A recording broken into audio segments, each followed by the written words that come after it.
Hello everyone, welcome back to my channel and welcome to another What's for Dinner video. This is the fourth What's for Dinner video that I have posted on my channel and I'm having so much fun sharing my dinners with you guys. I have been posting videos every single Sunday, so I hope that you will subscribe and join the family. Anyways, let's get into this video. Thank you so much for watching. The first recipe I made was for a turkey noodle soup. This was just the perfect comfort food. It turned out so well. So I'm starting with some leftover turkey breast. This was just like a whole turkey breast that I had cooked the night before, and I had some leftovers, so I wanted to make this soup. I am just adding carrots, celery, onions, a little minced garlic, and salt and pepper. Then I am adding the chicken broth, and I am eyeballing the amount of chicken broth that I need, especially after I add the noodles. Just kind of judge how much you think the noodles will soak up. I literally eyeballed all of the ingredients for this recipe, but it's pretty easy because it's a soup and you can just kind of tell. So don't be afraid to do that. Now I'm adding a bunch of egg noodles and a little bit more broth just to make sure everything is covered up.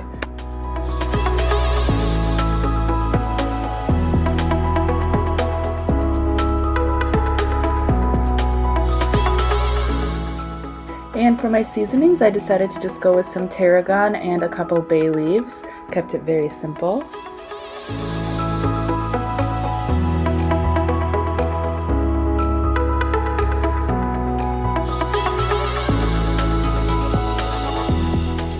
And I added a splash of lemon juice. I forgot that I did this actually, but good thing I recorded it.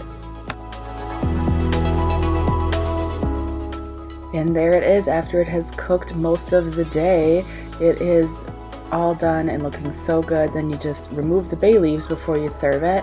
And that was it. It was super easy. I did serve these with some, what are those, crescent rolls? I served it with some crescent rolls and that was an excellent dinner. Okay, for dinner number 2, I made a beef pot pie. This is the very first pot pie I've ever made in my entire life, and so it was an adventure.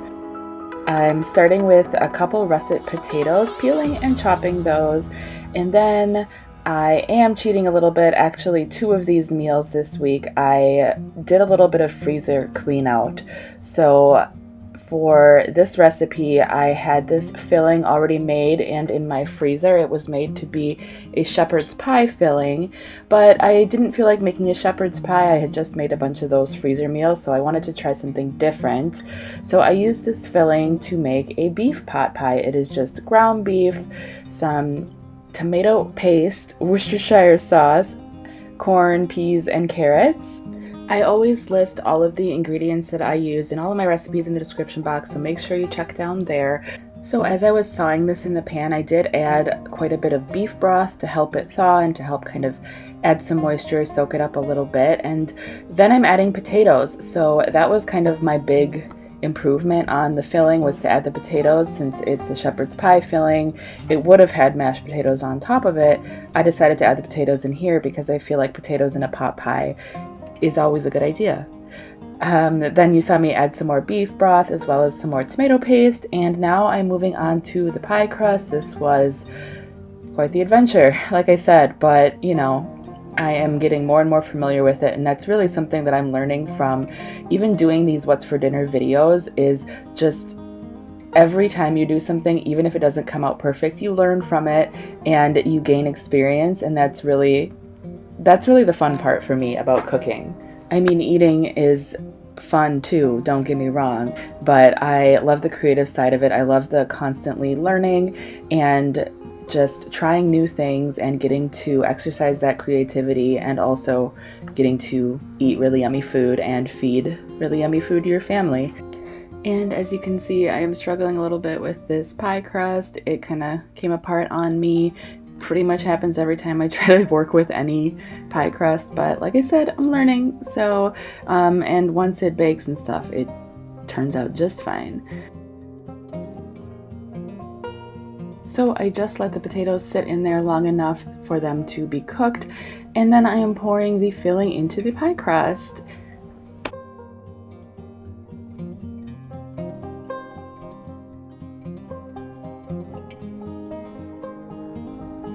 Next, I just put the second pie crust on top there and pressed it down around the edges. That one unrolled for me a little bit easier, so that was nice. And then I did find a recipe that suggested that you take one egg and beat it, and after you slice the holes in the top for the steam to escape, you actually sort of paint the egg on top of the pie crust to make it crispy. And I tried that, and as you can see, I almost tore my pie crust here because I didn't realize it was going to be so soft from the hot filling, but it did give it a really nice crispy golden top to the pie crust, so I definitely think that was worth it.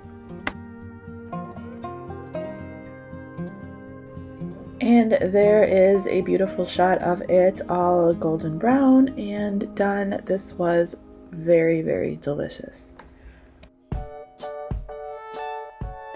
So kind of like the last recipe, this recipe is another freezer clean out. So I had some Spanish rice frozen from a previous meal, and it had been in my freezer for a good couple of months. I really wanted to get it used up. So I started by putting it in the saucepan and adding some beef broth to it and just kind of seeing how it thawed out. I was a little nervous because it does look kind of freezer burned, but it actually turned out really well. The rice was a little bit soft, but other than that, it tasted good. So there it is thawed out, and I did add a couple cans of red kidney beans because I wanted to add some protein, and I did want to keep this meatless, although it does have the beef broth. It's not vegetarian, but I thought I would just go for a classic beans and rice. Added some corn, and that was like literally it. Simple as that. So I hope you guys don't think that's cheating, but like I said, I will put the ingredients for the Spanish rice in the description box. But sometimes it's nice to just get creative and clean out your freezer at the same time, you know? And I served this pretty much as I would chili, with some shredded cheese and sour cream on top.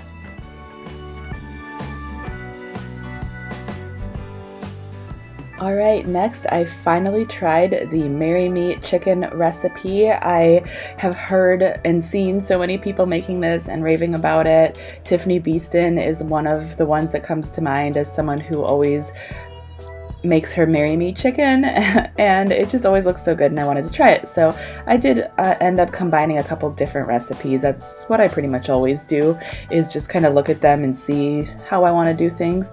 But I started with chicken breast tenderloin, or their chicken breasts. I cut them thinner so that they would be more like tenderloins, and I also kind of wish I had cut the fat off, but you know, live and learn.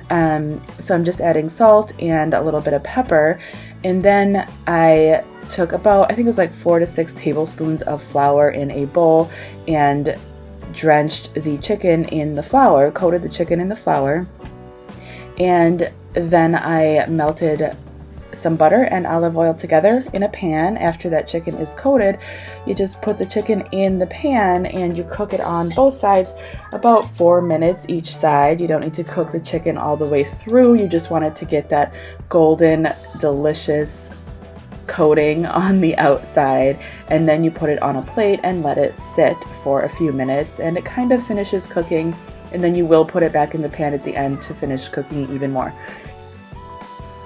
Now I'm going to mix together the sauce for the chicken. So starting with some cream, some minced garlic, and some Parmesan cheese. It's very similar to an Alfredo sauce.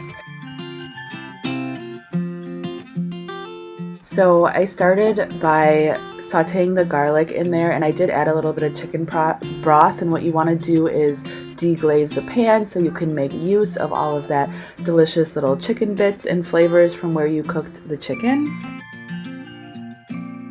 After the garlic has had a chance to saute for a little bit, I am adding the rest of the chicken broth along with the cream, and some Italian seasoning, that's what that is. And then I'm going to add the cream and the Parmesan cheese and allow that to melt and also come to a little bit of a simmer. And now that it has reached that point, I'm adding the chicken.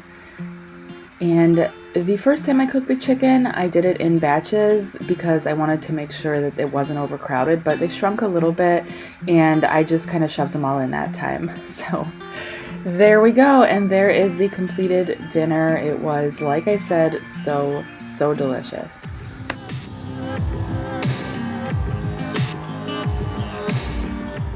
Alright, next we have a really simple, again, a bit of a pantry clean out of ravioli and pasta and meat sauce. So I have some diced tomatoes that were in my freezer along with some ground beef that was in my freezer. Can you tell? I am trying to clean out my freezer. I am making way for freezer meals, which I have been also posting a lot of freezer meal videos lately, getting ready for baby number 3, who is actually due any day now. And yeah, so I'm doing a bit of a freezer clean out. That's kind of what this week has been centered around.